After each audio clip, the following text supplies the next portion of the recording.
Roc Nation just got hit with more horrific allegations. At this point, it feels like we are reporting terrible things that Roc Nation is doing at least once a week. It's time to pack up this organization, man. These people are diabolically dubious and nefarious. It's in their nature, man. Everything they do is sketchy. I gotta give Roc Nation some credit here before we start to kick they back in. There are certain things that I know as a brother that I can't do in this country, okay? And one of those things being, I can't play around with no white woman who looks like this.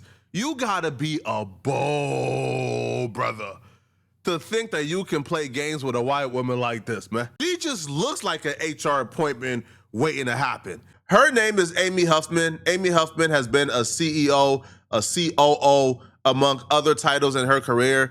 And Roc Nation recruited her and hired her to be the CEO of one of their subsidiaries. She was brought in to be the CEO of Drinks. This is a sports drink company that LaMelo Ball and Roc Nation partnered on. All the bottles got, LaMelo Ball as the face of it. So she was brought in to run this. Now, when you're dealing with anything LaMelo Ball, you have to go through one particular man. His name is Jermaine Jackson. Even though she was brought in to be the CEO, like literally the person in charge of this company, Roc Nation still had her go through Jermaine Jackson, or gave Jermaine Jackson oversight of the CEO, because Jermaine Jackson runs everything LaMelo Ball, and this is a LaMelo Ball company as well as Roc Nation, and Roc Nation wants to be in good standing with LaMelo Ball.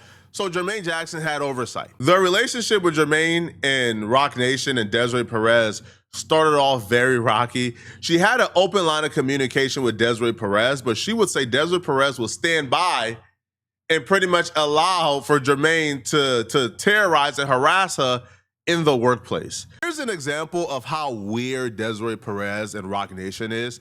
They hired a new CEO to take over this company and turn it around. And they welcomed this new CEO by restricting and delaying the company's funding. So payroll became chaotic. Employees had to be paid via Zelle outside of normal payrolls. Layoffs got forced. And the new CEO had to spend $10,000 of her own money to keep the company running. And get this, they did it deliberately. This was not a mistake. This was not, oh, we just don't got the money. No, they deliberately caused this chaos with this new CEO, because according to Jermaine Jackson, him and Desiree Perez intentionally choked off the funding to see what she would do and how she would handle it. That's just an example of what this lady was walking into. These people seem absolutely insufferable to work for and work with. Playing mind games with the new CEO when she's trying to turn this company around is crazy. They're deeply unserious. Now, this next accusation is unclear if this was also just one of the same of the mind games they are playing at that company, or if Jermaine is just an absolute weirdo. It was at an Atlanta trade show, August 28th of 2025, in front of vendors, customers, staff. Apparently, Jermaine Jackson allegedly accused Amy Huffman, the new CEO, he accused her of grabbing a mill employee's crotch and kissing/sitting on the lap of a prospective business partner in an Uber. And he told her, I should fire you right now on the spot. Now, according to her, he made this all up, that this was not true at all, that she didn't do nothing like this. But he did this intentionally in front of the employees, in front of the customers, in front of the staff. He did this specifically to try to embarrass her, or to try to gain control over her in front of everybody and let everybody know, oh yeah, she's the CEO, but I'm still in charge. She would say, as this is going on, she's notifying the proper channels. Roc Nation is aware of these things. Roc Nation knows what Jermaine is doing to her. But according to them, they are enabling him, right? They are allowing it to happen. When you read the accusation, it just feels like this dude, for the most part, just have this complex, right? He has this control complex where she was brought in to run the company. And he was just so obsessed with vocalizing how he has the power and she doesn't. It's very important to note, by the way, this is within a few months of her being hired. She probably ain't never had to deal with this as a CEO. So apparently in September to December of 2025, he would subject her to profanity-laced rants, demanded that she admit funds were misspent, threatened her with an audit, and she would say, okay, bring the audit. Right? But all of this, according to her, was just an attempt for him to assert his authority over her, despite holding no office, manager, or supervisory role at all. Imagine how odd that environment has to be for a CEO. This dude essentially with no position in the company, who's just around because he's LaMelo Ball's, I guess, big bro or past manager. He's just around. He has no role in Roc Nation. And I'm being told as a CEO, I have to listen to him, even though Desiree Perez and Roc Nation hired me. They are allowing this dude to essentially like terrorize me and harass me in the workplace. Right?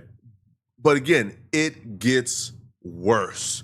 And what Roc Nation chose to do about this is even worse than the actual accusation. This harassment got so bad, apparently Jermaine Jackson was calling the CEO of this company's husband.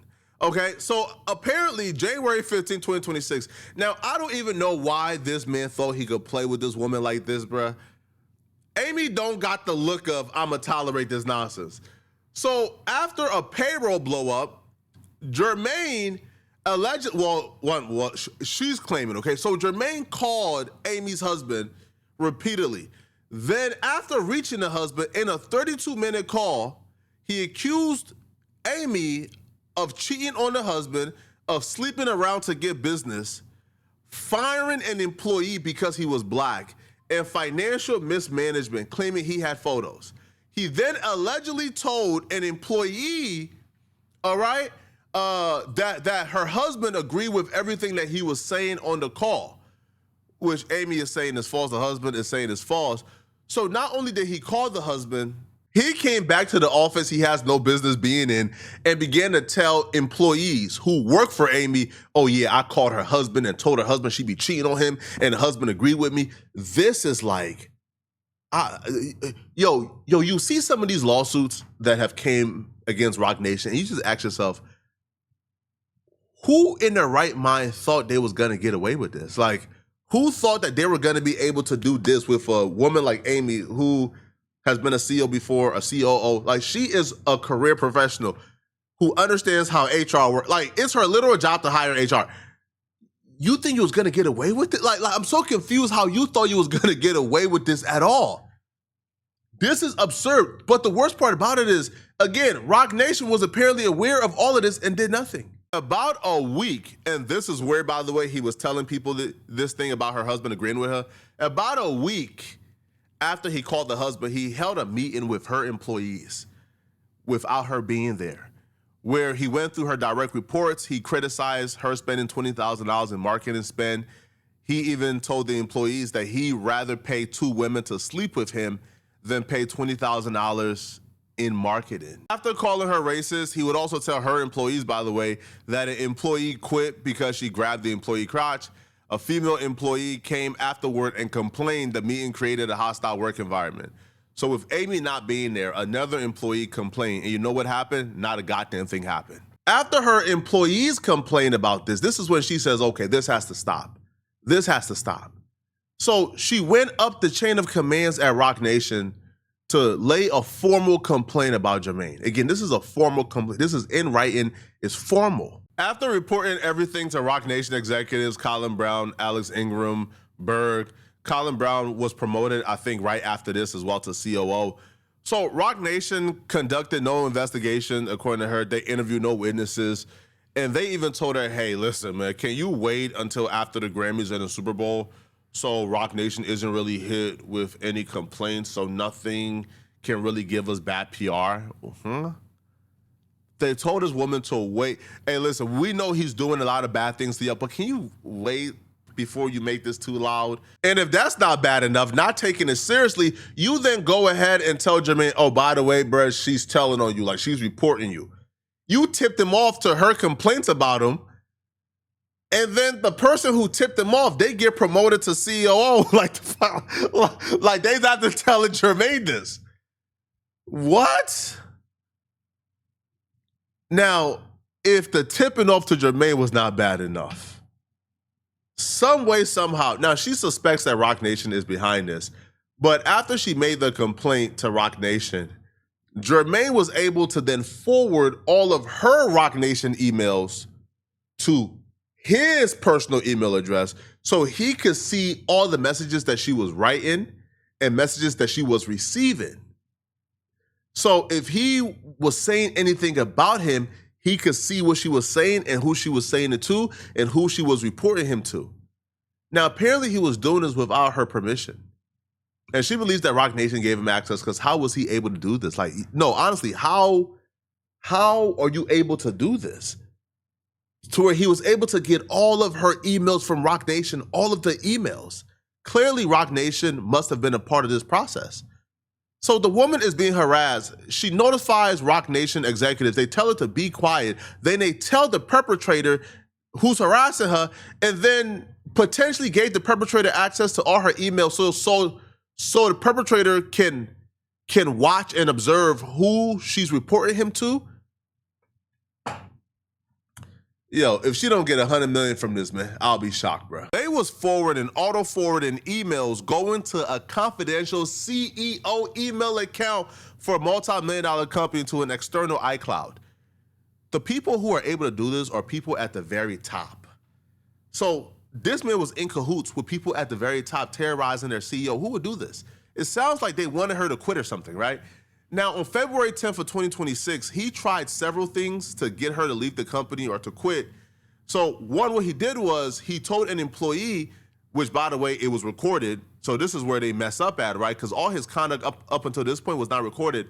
So he told an employee, where I come from, snitches get killed, referencing Huffman. He warned, you put dirt on my name, I'll show you a butt, referencing Huffman. Now, claimed to have filmed Hoffman's conduct, asking whether a future employer would accept that video. Now he's threatening her, hey, listen, I'm gonna send this video to your other jobs if you leave this company. And then he goes and he tells her, hey, listen, well, no, he calls the husband and tells the husband, listen, I have this video of your wife doing something diabolical. If she don't quit in 2 days, if she don't move on from the CEO position in 2 days, I'm gonna release it. Now, obviously she's not gonna quit her job as CEO, because again, Jermaine has no power. But the reason why Jermaine is taking these steps is because Roc Nation can't just fire her for no cause, right? If she's not doing anything wrong and she's doing her duties, they can't just fire her. So they're using Jermaine to try to get her to quit. It doesn't work because Jermaine has no authority over her, no authority to fire her, and she knows this. So she reports this to Roc Nation. And what begins to happen, according to her, after she reports this to Roc Nation, well, she just stops getting paid, right? Now, she doesn't get told that she's terminated. She doesn't get any notification whatsoever. She just stopped receiving a paycheck and realized that she was fired. It's not until this lawsuit that Roc Nation, I guess, sent her in like official termination letter where they're like notifying her of the reasons that she was fired, right? And they claim it is for performance issues, which clearly, if it was performance issues, you would have told her. But she wasn't told anything.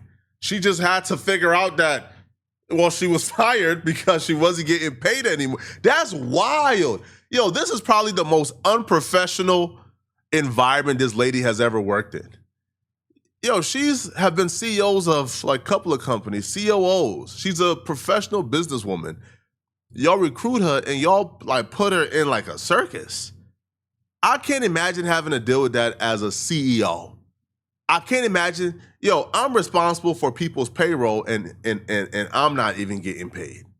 I'm not even getting a check at all. Now, it's unclear what her breaking point was, at what point did she leave, or if she asked about, hey, why am I not getting paid? It's unclear, right? Because it don't really go that much deep into depth. I guess we'll find out once trial starts. This is for sure, either going to trial or getting settled. When you read his lawsuit, they're 100% in the wrong. Now, they should, like they can try to claim, yo, Jermaine was not an official Roc Nation employee. He had no involvement in a Roc Nation like company. He's not an employee. How can you sue us for things that he did? No. She notified you guys what was going on. Her email was forwarded to his email. He was empowered to do these things. And in my opinion, if he was empowered, regardless of if he had official titles or an official role at Roc Nation, he still had enough power and was empowered by you guys to do these things. So y'all got to pay up, man. Y'all wrong. And y'all bold, too, to do this to somebody like her. Like, doing this to because we've seen the other Megan Thee Stallion like lawsuit doing this to Megan Thee Stallion's driver. You could probably get away with that because that driver don't got the money to really go to bat with you guys. But you guys doing this to somebody with paper, and now y'all got to deal with this 100%. Yo, when you see like the forwarding emails, don't that remind you of Desiree Perez lawsuit with her daughter, where the daughter is accusing her of like hacking emails? Y'all let me know in the comment section, what do you guys think about this, man? If you're still watching this video and you want to watch another good video, click on this video right here to find out how Joey Badass is being attacked after his girlfriend released some pretty damning information about him. I'm gonna see you guys in this Joey Badass video. I'm out of here, folks. Peace.